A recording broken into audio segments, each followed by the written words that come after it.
നമസ്കാരം, V D ബിൻഡോയാണ്. പ്രിയമുള്ളവരെ, ഞാൻ ഈ വീഡിയോ ചെയ്യാൻ ആഗ്രഹിക്കുന്നത് ബഹുമാനപ്പെട്ട നമ്മുടെ മുഖ്യമന്ത്രി വി ഡി സതീശനോട് ഒരു അഭ്യർത്ഥന നടത്തുന്നതിന് വേണ്ടിയിട്ടാണ്. നമുക്കറിയാം, ഈ ലോട്ടറി വിൽക്കുന്ന തൊഴിലാളികൾ ജീവിതത്തിന് മുമ്പിൽ ജീവിക്കണോ മരിക്കണമോ എന്നറിയാതെ പകച്ചു നിൽക്കുന്ന ആളുകളാണ്. ഈ ലോട്ടറി വിൽക്കുന്ന ഭൂരിപക്ഷം ആളുകളും പുലർക്കാലങ്ങളിൽ എഴുന്നേറ്റ് മഞ്ഞുകൊണ്ട്, വെയിൽ കൊണ്ട്, മഴ കൊണ്ട് ഇങ്ങനെ ഈ ലോട്ടറിയുമായി നടന്നു നീങ്ങുന്ന പാവപ്പെട്ട മനുഷ്യർ. അവരൊരുപക്ഷെ വികലാംഗരായിരിക്കാം, വാർദ്ധക്യം പിടിപെട്ടിട്ടുള്ള ആളുകളായിരിക്കാം, മറ്റു തൊഴിലുകളെടുക്കാൻ സാധിക്കാത്ത വിധം എന്തെങ്കിലും രോഗാവസ്ഥ അഭിമുഖീകരിക്കുന്നവരായിരിക്കാം.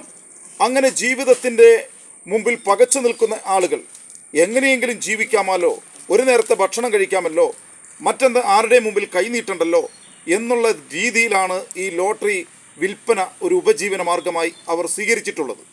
അത്തരമുള്ള ആളുകൾക്ക് ലോട്ടറി വിൽക്കുമ്പോൾ അവർക്ക് അർഹമായ ഒരു കമ്മീഷൻ കിട്ടുന്നുണ്ടോ എന്നുള്ളത് പരിശോധിക്കണം എന്ന് അഭ്യർത്ഥിക്കാനാണ് ഞാൻ ഈ ഘട്ടം ആഗ്രഹിക്കുന്നത്.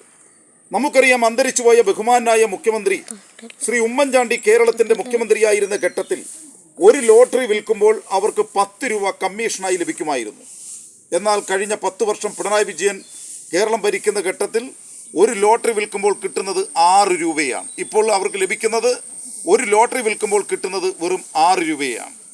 അതുകൊണ്ട് ബഹുമാനപ്പെട്ട മുഖ്യമന്ത്രി, അങ്ങയോട് ഞാൻ അഭ്യർത്ഥിക്കുന്നത്, ഈ കേരളത്തിൽ ദിനംപ്രതി 28 കോടി 50 ലക്ഷത്തിൽ പരം രൂപ ഒരു ദിവസം നമ്മുടെ കേരളത്തിന് ലാഭമുണ്ടാക്കി തരുന്നതാണ് ഈ ലോട്ടറി വിൽപ്പന നടത്തുന്ന ആളുകൾ ചെയ്യുന്ന ജോലി എന്ന് പറയുന്നത്. അതുകൊണ്ട് അവരുടെ ജോലിക്ക് അനുപാതമായി അവരുടെ കമ്മീഷൻ വർദ്ധിപ്പിച്ച് കൊടുക്കണം എന്ന് അഭ്യർത്ഥിക്കാൻ ഞാൻ ആഗ്രഹിക്കുന്നു. നമസ്കാരം.